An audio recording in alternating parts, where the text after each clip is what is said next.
जब बच्चे अपने माता पिता पर बोझ नहीं होते तो फिर बुढ़ापे में माता पिता क्यों औलाद पर बोझ बन जाते हैं। एक बार एक बेटा अपने बूढ़े और कमजोर पिता को कंधे पर बिठाकर नदी की ओर जा रहा था। पिता को सैर कराने के लिए नहीं, बल्कि पिता के बुढ़ापे और पत्नी के तानों से परेशान होकर वह अपने पिता को नदी में फेंकने के लिए जा रहा था। पिता भी इस बात से परिचित थे कि बेटा क्या करने वाला है। जब नदी का किनारा आया तो उसने अपने पिता को अपने कंधे से नीचे उतार दिया। पिता ने अपने बेटे से कहा, बेटा मुझे नदी में बीचों बीच में फेंकना, किनारे पर मत फेंकना। बेटा आश्चर्यचकित होकर पिता को देखने लगा और पिता से पूछने लगा, क्यों बीचों बीच, क्यों किनारे पर क्यों नहीं।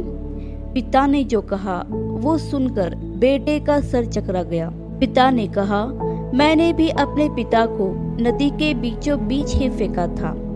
इतना सुनते ही बेटा रो पड़ा और अपने पिता को फिर से कंधे पर बिठाकर अपने घर की ओर चल पड़ा कि मेरे पिता ने अपने पिता को नदी में फेंका था, इसलिए मैं भी उनको नदी में फेंकने के लिए आ गया।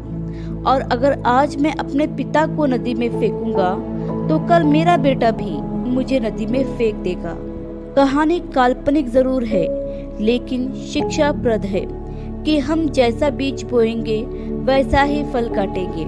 जैसी करनी वैसी भरनी। माता पिता बोझ नहीं होते, बल्कि बच्चे उन्हें बोझ समझते हैं। माता पिता की आज्ञा का पालन करें और उनकी खूब सेवा करें। माता पिता का मूल्य हमें तब पता चलता है जब वह इस दुनिया से चले जाते हैं। याद रखना, माता पिता के चरणों में स्वर्ग है।